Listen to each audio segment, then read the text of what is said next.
உச்சியில் கொண்டு வைத்த தவத்திரு அடிகளாரிடம் அவருடைய தலைமையில் பேசியவன் நான்.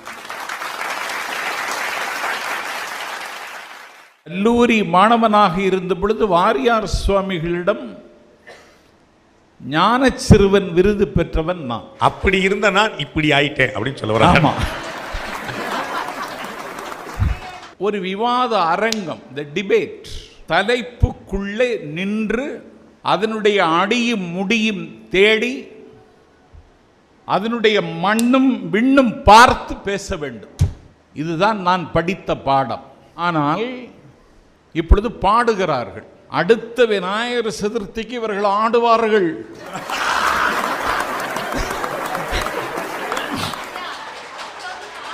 இதையும் நான் தாங்கிக் கொண்டு உயிர் வாழ வேண்டும்.